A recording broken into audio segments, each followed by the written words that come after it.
मैं आपको Holmes of public enterprises करवा रहा था, जिसमें मैंने पहला जो प्रारूप करवाया था वो था डिपार्टमेंटल अंडरटेकिंग्स, विभागीय क्रम बताया था। अब जो second Holmes of public enterprises है वो है स्टेट्यूटरी और पब्लिक कॉर्पोरेशन, वैधानिक और सार्वजनिक निगम के रूप में इसको हम मानते हैं। सार्वजनिक पब्लिक कॉर्पोरेशन, सार्वजनिक निगम, इनकी जो स्थापना होती है वो पार्लियामेंट में या किसी भी स्टेट के लेजिस्लेटिव असेंबली में एक विशेष अधिनियम पारित करके की जाती है, ठीक है। और साथ ही इसका जो जो एक्ट बनता है उसी में ही इसके इस तरह के निगमों को चलाने से संबंधित क्या नियम रहेंगे या किस तरह से इसका प्रबंध किया जाएगा, क्या उनकी शक्तियां होगी, या किस तरह से इस तरह के निगमों को चलाया जाएगा, उसके बारे में सारे रूल्स बताए जाते हैं। उस एक्ट में ही सारी बातें बताई जाती है। जहाँ तक पब्लिक कॉर्पोरेशन की बात होती है, ठीक है, इनका जो अस्तित्व होता है वो अलग होता है। सेपरेट लीगल एंटिटी का मतलब इनका जो अस्तित्व होता है वो अलग होता है। अपने नाम से जो निगम है वो संपत्तियां खरीदता है, अपने नाम से जो है इसके नाम अब दूसरों के ऊपर दावा पेश कर सकता है। तो एक तरह से इसका जो अस्तित्व होता है वो अलग माना जाता है।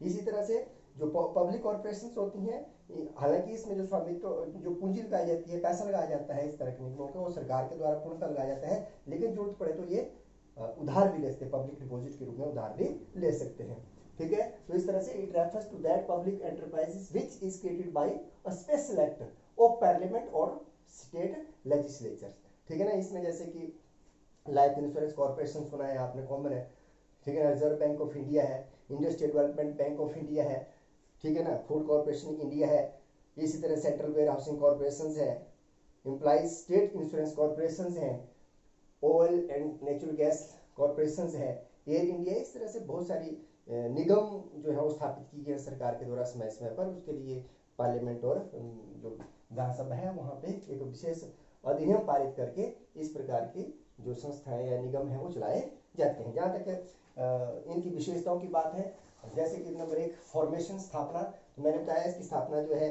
वो संसद या विधानसभा में विशेष अधिनियम पारित करके की जाती है। दूसरा है इसकी ऑनरशिप, तो मैंने बता दिया कि इसमें पूरी तरह से जो पूंजी लगाई जाती है वो सरकार के द्वारा लगाई जाती है और गवर्नमेंट की ऑनरशिप रहती है इसमें। तीसरा प्रबंध, जो मैनेजमेंट है इसकी जो सरकार द्वारा मनोनीत जो संचालक मंडल होता है उसके द्वारा ही इसका प्रबंध किया जाता है, ठीक है। इसी तरह से फाइनेंसिंग, मैंने बताया कि पूरी पूंजी जो है सरकार द्वारा लगाई जाती है, लेकिन जरूरत पड़ने पर ये उधार भी ले सकती है, अपने नाम से उधार ले सकती है। इस तरह से अपनी वित्तीय आवश्यकताओं को पूरा करती है।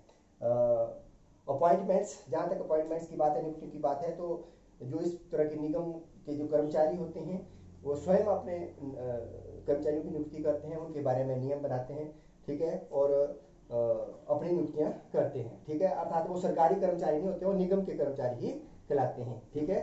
और इसी तरह से सेपरेट लीगल एंटिटी, मैंने बताया आपको कि ये जो निगम होते हैं इनका पृथक वैधानिक अस्तित्व होता है, ठीक है ना। ये दूसरे अन्य पक्षकारों के साथ अनुबंध कर सकते हैं, अपने नाम से प्रॉपर्टी खरीद सकते हैं, ये दूसरों के ऊपर मुकदमा कर सकते हैं ये निगम, या कोई दूसरा भी इन निगम के नाम से मुकदमा कर सकता है। जहाँ तक एडमिनिस्ट्रेटिव ऑटोनॉमी की बात है, प्रशासनिक स्वायत्तता की बात है, स्वतंत्रता की बात है, तो इस तरह के जो निगम होते हैं इनके ऊपर कोई राजनीतिक हस्तक्षेप नहीं होता है, क्योंकि ऑटोनॉम बॉडी होती है, इसलिए यहाँ पे प्रशासनिक स्वतंत्रता रहती है। तो ये इसकी विशेषताएं थी। अब जहाँ तक इसके मेरिट्स की बात है या इसके लाभों की बात है, तो सार्वजनिक निगमों के जो लाभ हैं उसमें सबसे पहले वही बताया, ऑटोनॉमी इन ऑपरेशन, की पूरी तरह से स्वायत्तता होती है। निगम अपने रूल्स एंड रेगुलेशन होते हैं, उसके आधार पर जो कर्मचारी होते हैं वो काम करते हैं। सरकार के इसके ऊपर डायरेक्ट वे पर कोई हस्तक्षेप नहीं होता है। तो पहला लाभ इसका है कि इसको संचालन करने में पूरी तरह स्वतंत्रता है। क्विक डिसीजंस, क्योंकि इसमें रेड टेपिज्म नहीं होता है, ठीक है। जो निर्णय है वो शीघ्र लिए जाते हैं, निगम को किसी प्रकार के जो सरकारी नियमों का पालन नहीं करना पड़ता है, और जो भी डिसीजन है वो आसानी से और शीघ्रता के साथ लिए जा सकते हैं। मतलब लाल भी दशा नहीं होता कि आपको कोई काम करवाना है तो सरकारी दफ्तरों के चक्कर काटने पड़ेंगे या वो फाइलों में दबी रहेगी चीज।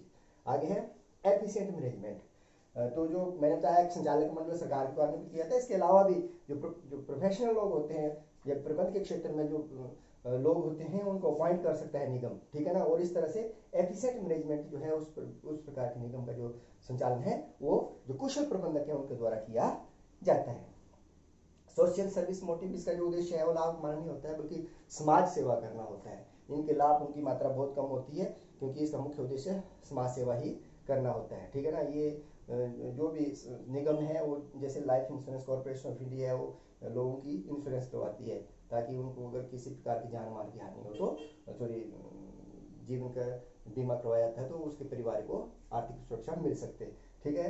तो ये सारी की सारी जितनी भी संस्थाएं होती हैं, उनका उद्देश्य मुख्य जो है वो समाज की सेवा करना होता है। लाभ कमाना इसका गौण उद्देश्य होता है एक तरह से, और समाज के हितों की प्रोटेक्शन ऑफ पब्लिक इंटरेस्ट। ठीक है ना। क्योंकि सारी की सारी जो निगम है, इनका निर्माण संसद या विधानसभा में विशेष नियम अधिनियम पारित करके किया जाता है। ठीक है ना। तो सरकार के प्रति ही जवाबदेही होता है वो निगम। ठीक है। अर्थात जो पार्लियामेंट या जो विधानसभा है वहाँ पे उनकी जवाबदेही होती है, इसीलिए जो निगम है वो दुरुपयोग नहीं करता है और जो पब्लिक इंटरेस्ट के लिए काम करता है। तो इसके लाभ थे। इसी तरह से इसकी लिमिटेशंस होती हैं या दोष होते हैं, सीमाएं होती हैं। नंबर 1 है इनकम्प्लीट ऑपरेशनल ऑटोनॉमी। यहाँ तो था ऑटोनॉमी इन ऑपरेशन, लेकिन आप देखेंगे सरकार के द्वारा पैसा लगाया जाता है, सरकार के द्वारा मनोनीत संचालक मंडली ही उसका प्रबंध या संचालन करता है। तो पूरी तरह से जो है वो हम ये नहीं कह सकते कि इसमें राजनीतिक हस्तक्षेप नहीं है, यह पूरी तरह से वो स्वतंत्र है। किसी न किसी इनडायरेक्ट अप्रत्यक्ष रूप से जो है वो उसमें सरकार का हस्तक्षेप रहता है। लैक ऑफ कम्पिटेटिव फीलिंग्स, क्योंकि लाभ कमाना इसका उद्देश्य नहीं होता, समाज सेवा उद्देश्य होता है, इसलिए कोई कंपटीशन की भावना नहीं होती कि हमने ज़्यादा से ज़्यादा लाभ कमाना है, बहुत अच्छे तरीके से इसमें मैनेजमेंट करके या उस तरह की कॉर्पोरेशन का व्यवसाय को आगे बढ़ाना है, तो कंपटीशन नहीं होता है। तो लैक ऑफ कम्पिटेटिव फीलिंग्स रहती है, उसमें एक प्रतियोगिता की भावना की कमी रहती है। ठीक है ना।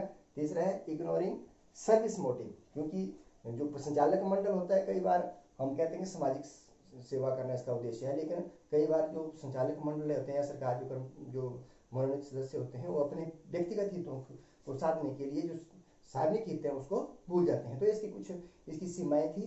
तो ये दूसरे प्रकार का जो प्रकार था जो पब्लिक इंटरप्राइजेज हैं, वो था आपका पब्लिक कॉर्पोरेशन या स्टैट्यूटरी कॉर्पोरेशन भी इनको कहा जाता है।